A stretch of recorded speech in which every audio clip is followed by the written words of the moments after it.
நீங்கள் பார்த்துக் கொண்டிருப்பது உங்கள் விஜய்.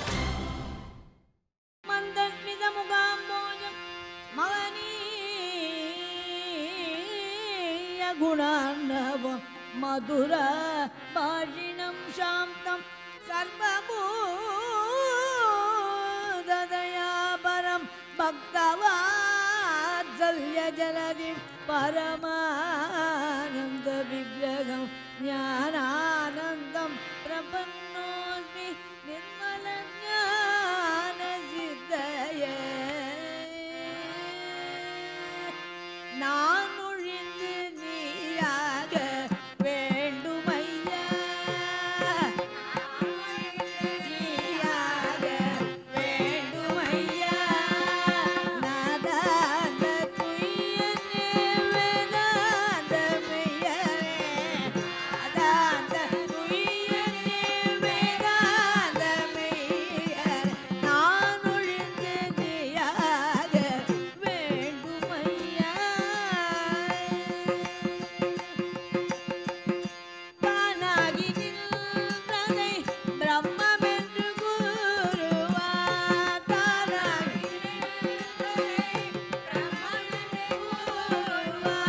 பிரம்மமாகி நிற்பதே நீ என்று கூறுவே, பிரம்மமாகி நிற்பதே நீ என்று கூறுவே. நான் ஒழிந்து நீயாக வேண்டுமையா.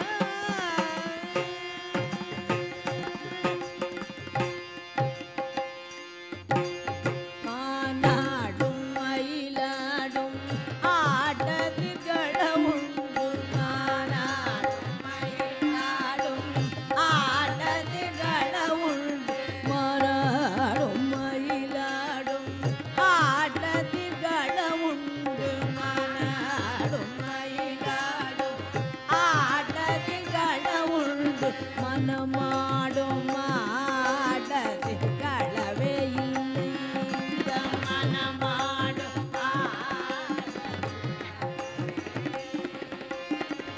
அளவில்லா ஆட்டத்தால் அகிலத்தில் அறைகின்றேன், அளவில்லா ஆட்டத்தால் அகிலத்தில் அறைகின்றேன், அளவில்லா ஆட்டத்தால் அகிலத்தில் அறைகின்றேன், அளவில்லா ஆட்டத்தால் அகிலத்தில் அறைகின்றேன். அரும்பாடுபட்டு உள்ளே அமைதி இல்லை, அரும்பாடுபட்டு உள்ளே அமைதி இல்லை. அமைதியில்லா வாழ்வு அடியேனுக்கு எதற்காக, அமைதியில்லா வாழ்வு அடியேனுக்கு எதற்காக, அமைதியில்லா வாழ்வு அடியேனுக்கு எதற்காக, அமைதியில்லா வாழ்வு அடியேனுக்கு எதற்காக.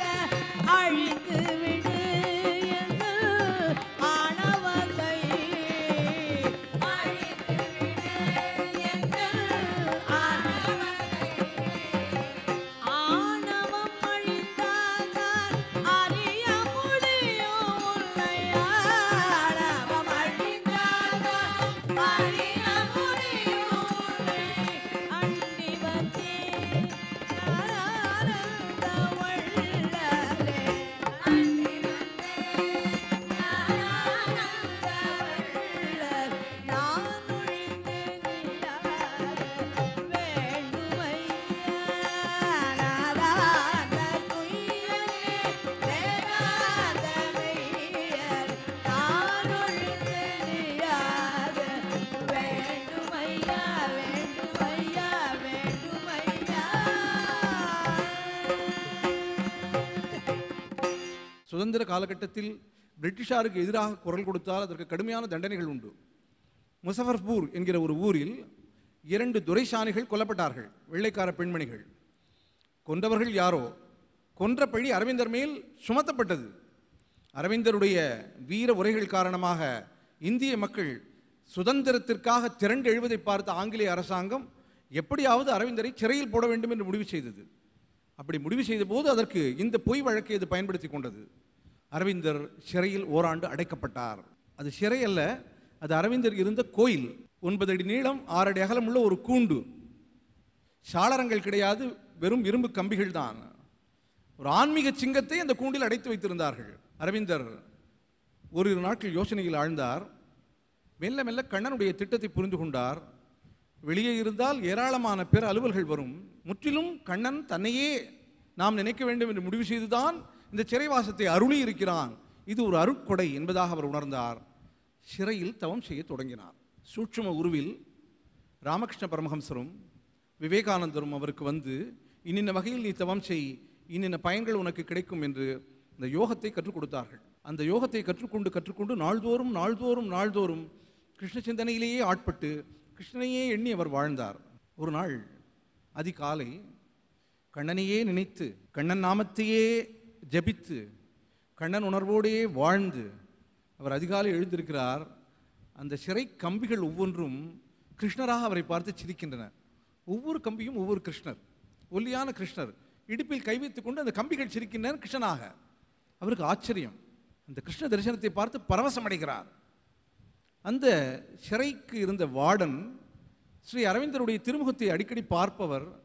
அதில் தென்படுகிற ஒளி, அதனுடைய தூய்மை, அவரிடம் தென்படுகிற சாந்தம், இவற்றையெல்லாம் பார்த்து இவர் கொலை செய்தவராக இருக்க முடியாது என்று நீதிபதி தீர்ப்பு சொல்வதற்கு முன்னாலேயே அவர் உணர்ந்து விட்டார்.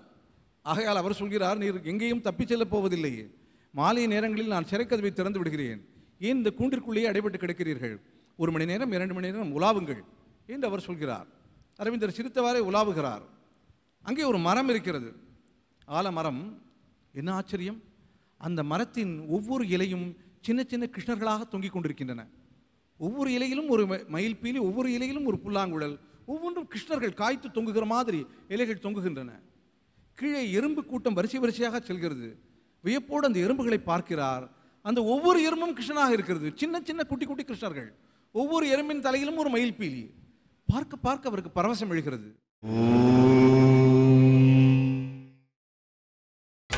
நீங்கள் பார்த்துக் கொண்டிருப்பது உங்கள் விஜய். ஆகாயத்தில் பறவைகள் பறந்து செல்கின்றன வி போல.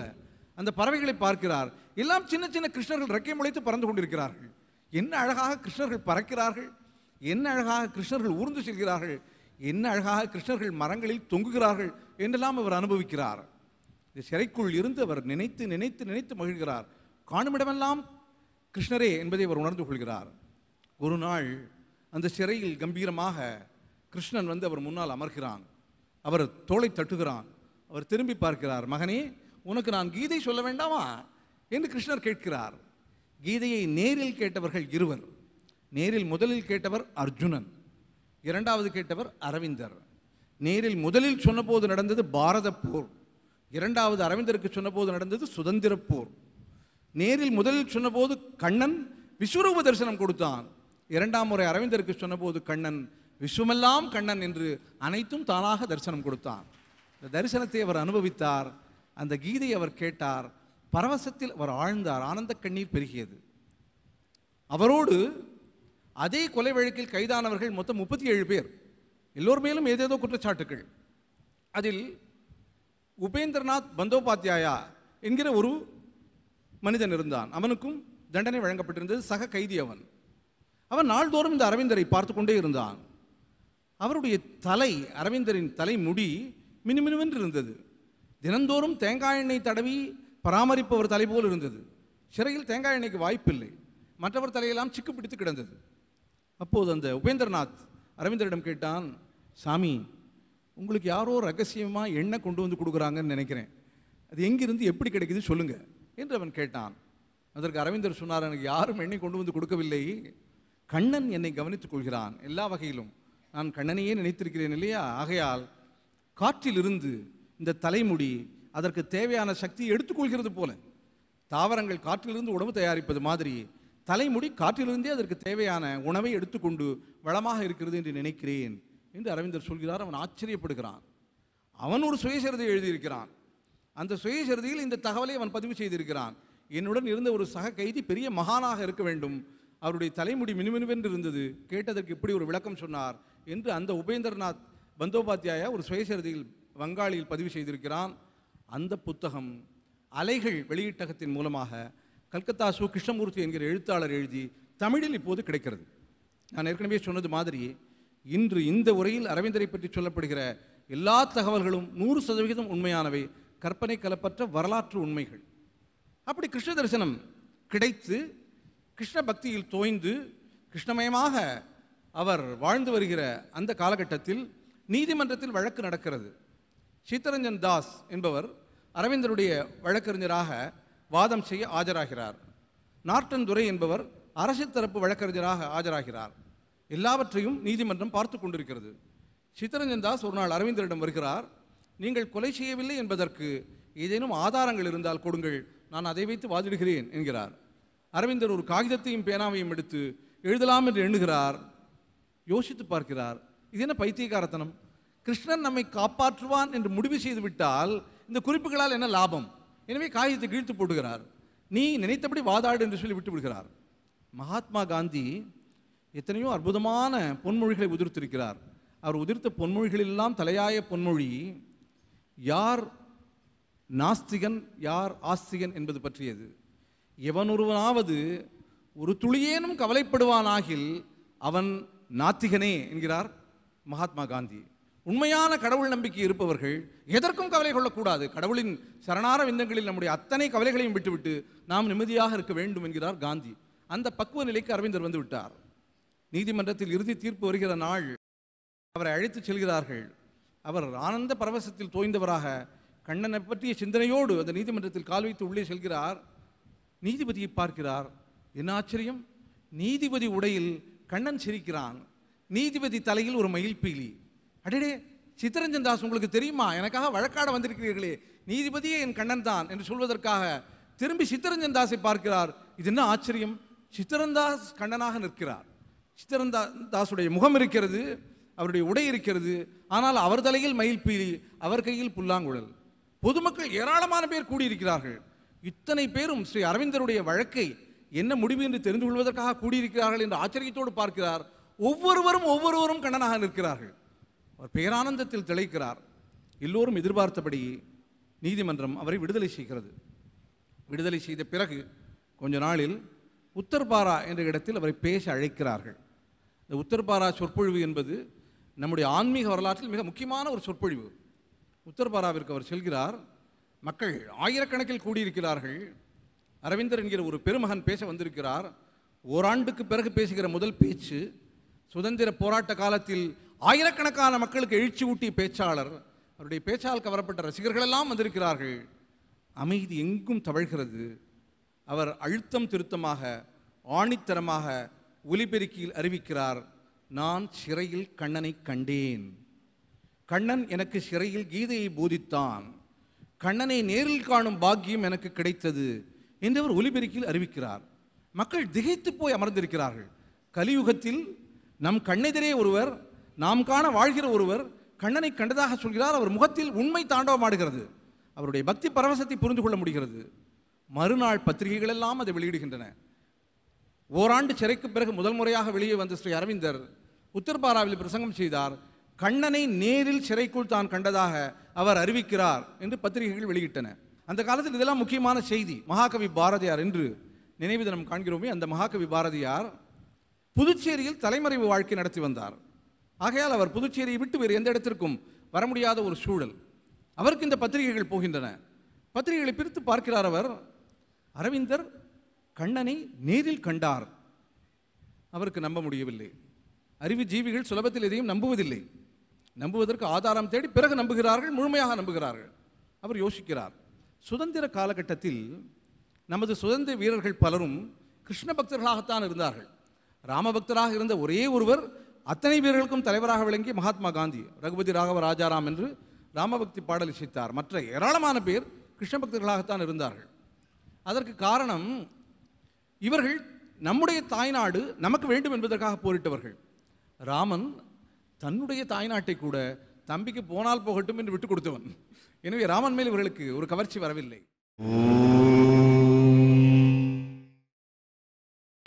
நீங்கள் பார்த்துக் கொண்டிருப்பது உங்கள் விஜய். கிருஷ்ணன் தனக்கு சொந்தமில்லாத நாட்டை கூட தர்மபுத்திரருக்காக போரில் நின்று வாங்கி கொடுத்தவன். எனவே கிருஷ்ணன் எல்லோரையும் கவர்ந்தான். பாரதியாரை கிருஷ்ணன் கவர மேலும் ஒரு காரணம் உண்டு. பாரதியார் இசைப்பிரியர், சங்கீதம் பாடுபவர். கண்ணன் கையில் தானே புல்லாங்குழல், ராமன் கையில் எந்த இசைக்கருவியும் கிடையாது. இன்னும் சொல்லப்போனால் ராமனுடைய எதிரியான ராவணன் தான் வீணை வாசிப்பவன். எனவே பாரதியார் கண்ணனால் கவரப்பட்டார். பாரதியார் நிறைய பாடல்கள் அழகாக வழக்கறிஞர் சுமதி இங்கே எடுத்து காட்டினார். நண்பனாய், மந்திரியாய், நல்லாசிரியனுமாய், பண்பிலே தெய்வமாய், பார்வையிலே சேவகனாய் என்று எல்லா வகையிலும் கண்ணனை பாடி பரவியவர். அவர் 3 பெரும் பாடல்கள் எழுதினார். ஒன்று குயில் பாட்டு, இன்னொன்று கண்ணன் பாட்டு, இன்னொன்று பாஞ்சாலி சபதம். குயில் பாட்டில் கண்ணனை பற்றிய குறிப்பில்லை, ஆனால் பாஞ்சாலி சபதத்திலும் கண்ணனை பற்றிய குறிப்புகள் நிறைய வருகின்றன. பாஞ்சாலி தன்னுடைய உடையெல்லாம் இந்த துச்சாதனன் உருவுகிற அந்த தருணத்தில் பாரதியார் எழுதத் தொடங்குகிறார். ஹரி ஹரி ஹரி என்றாள், கண்ணா அபயம் அபயம் உனக்கு அபயம் என்றாள் என்ற வரிகளுக்கு பிறகு பாரதியாரே பாடுகிறார். கரியனுக்கு அருள் புரிந்தா என்று பாரதியாரே பாடுகிறார். அப்படி ஒரு பெரிய கிருஷ்ண பக்தர், அந்த மகத்தான கிருஷ்ண பக்தர் அவர் என்பதை உணர்ந்துதான் 12 ஆழ்வார்களோடு 13வது ஆழ்வாராக அவரை சேர்த்து சென்னையில் மத்திய கைலாஷ் ஆலயத்தில் அவருக்கு ஒரு செப்பு சிலை வைத்திருக்கிறார்கள். மூக்கிற்கு கீழே மீசையோடு ஒரு ஆழ்வார் சிலை இருப்பதை நீங்கள் அங்கு போய் பார்க்கலாம். பாரதியார் சிலை அது. அப்படிப்பட்ட கிருஷ்ண பக்தரான பாரதியார் யோசிக்கிறார், அவருக்கு கிருஷ்ண தரிசனம் கிட்டவில்லை. கிருஷ்ண பக்தர் அவர், கிருஷ்ண தரிசனம் நேரில் கிட்டவில்லை. எனவே தன்னுடைய இந்தியா பத்திரிகை நிருபரை அழைக்கிறார். அந்த நிருபரிடம் சொல்கிறார், நீ புறப்பட்டு கல்கத்தா போ, அரவிந்தரை போய் பார். நான் ஒரு கேள்வி சொல்கிறேன், அந்த கேள்வியை மனத்தில் வாங்கிக்கொள். அரவிந்தரிடம் அந்த கேள்வியை கேட்டு பதில் வாங்கி வா என்று பாரதியார் அனுப்புகிறார்.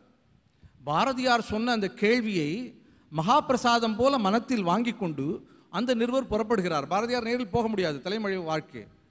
போகிறார். அந்த நிருபர் போய் அரவிந்தரை சந்திக்கிறார்.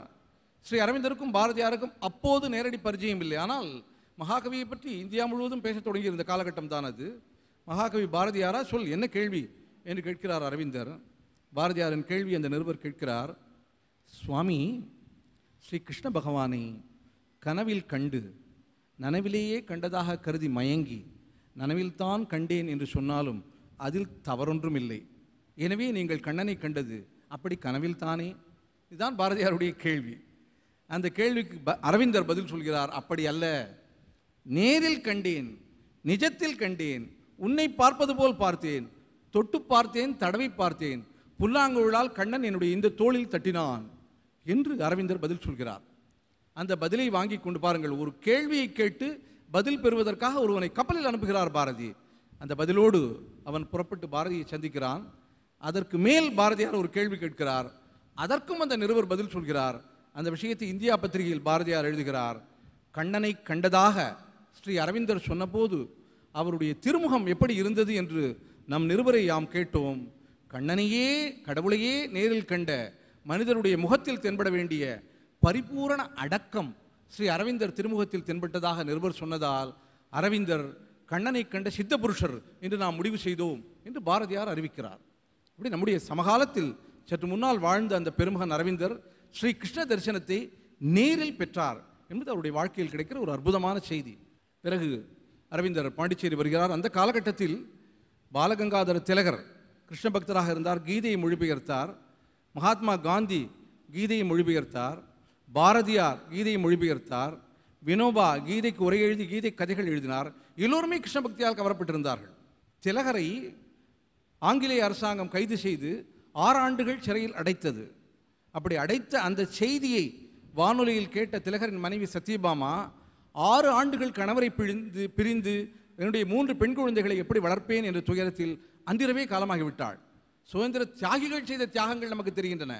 அந்த தியாகிகளையே நாட்டுக்காக தியாகம் செய்து மாபெரும் தியாகம் செய்த தியாகிகளுடைய மனைவியின் தியாகங்கள் வரலாற்றில் சரியாக பதிவாகவில்லை. அந்த பாலகங்காதர திலகர் சிறைப்பட்டார் என்ற செய்தி வெளிதேசத்தில் இருந்த ஒருவருக்கு போய் சேர்கிறது. அந்த வெளிதேசத்தில் இருந்த ஒருவர் விக்டோரியா மகாராணிக்கு கடிதம் எழுதுகிறார். பாலகங்காதர திலகர் ஒரு பெரிய கிருஷ்ண பக்தர். அவர் பகவத்கீதைக்கு உரை எழுதியவர். பகவத்கீதைக்கு உரை எழுதிய கிருஷ்ண பக்தர் எப்படி தவறு செய்திருக்க முடியும்? அப்படி தவறு செய்திருப்பதாக கொண்டாலும் கூட அந்த தவறு மன்னிக்கப்படக்கூடியது. பகவத்கீதைக்கு எழுதிய கிருஷ்ண பக்தர் ஒருவரை சிறையில் போட்டீர்கள் என்ற அபவாதம் விக்டோரியா மகாராணி அவர்களே உங்களுக்கு வரவேண்டாம், உடனே அவரை விடுதலை செய்யுங்கள் என்று ஒருவர் வெளிதேசத்தில் வாழ்ந்த முக்கியமான பிரமுகர் விக்டோரியா மகாராணிக்கு கடிதம் எழுதினார். அதை பார்த்து அசந்து போய் விக்டோரியா மகாராணி அந்த கையெழுத்தை பார்த்தார், அந்த மனிதனுடைய பெயரை பார்த்தார். உடனே விடுதலைக்கு உத்தரவிட்டார். அப்படி கையெழுத்திட்ட பெருமகன் மேக்ஸ் முல்லர். இதுவும் வரலாற்றில் இருக்கிறது. பேசுமணி எழுதிய ஆராய்ச்சி பூர்வமான வரலாற்றில் மேக்ஸ் முல்லர் பற்றி இந்த தகவலை சொல்கிறார். அப்படி அரவிந்தர் புதுச்சேரிக்கு வந்து சேர்கிறார். அரவிந்தருக்கு இன்று அரவிந்தரை தெய்வமாக கொண்டாடுகிறோம். ஏராளமான அடியவர்களுக்கு வீடு தரக்கூடிய தெய்வமாக அரவிந்தர் இருக்கிறார். ஆனால் அரவிந்தர் வாழ ஒரு வீடு தேவைப்பட்டது. பாண்டிச்சேரியில் அந்த வீட்டை ஏற்பாடு செய்து கொடுத்தவர் பாரதியார். தன்னுடைய நண்பரான சங்கரன் செட்டியாரிடம் சொல்லி ஒரு வீட்டில் அரவிந்தரை குடியமர்த்துகிறார். அரவிந்தர் அங்கே யோகம் பயில ஆரம்பிக்கிறார். மெல்ல இன்னும் சற்று பெரிதான ஒரு இடத்திற்கு போகிறார்.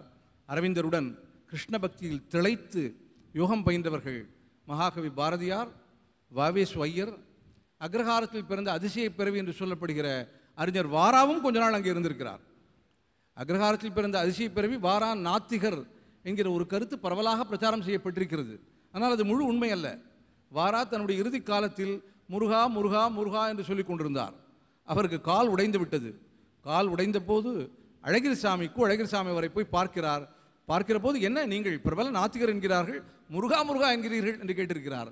அதற்கு அவர் சொல்லியிருக்கிறார், உடைந்த காலுக்கு கையில் ஒரு ஊன்றுகோல், தளர்ந்த மனதிற்கு முருகன் நாமம், இவை இல்லாவிட்டால் நான் எப்படி வாழ்வேன் என்று அவர் சொல்லியிருக்கிறார். நம்முடைய மரபில், நம்முடைய இந்திய மனங்களில் நாத்திகம் என்பது செயற்கையாக வேண்டுமானால் வரலாமே தவிர, பிறக்கிற போதே எல்லோரும் ஆத்திகர்களாகத்தான் பிறக்கிறார்கள். வற்றாத ஜீவ நதியாக இந்த கிருஷ்ண பக்தி என்கிற நதி பல்லாண்டுகளாக ஓடி ஓடி ஓடி வருகிறது. இந்த ஜீவ நதி வற்றுவதே இல்லை. அது வற்றுவதே இல்லை என்பதைத்தான் அரவிந்தருடைய வரலாறும் காட்டுகிறது.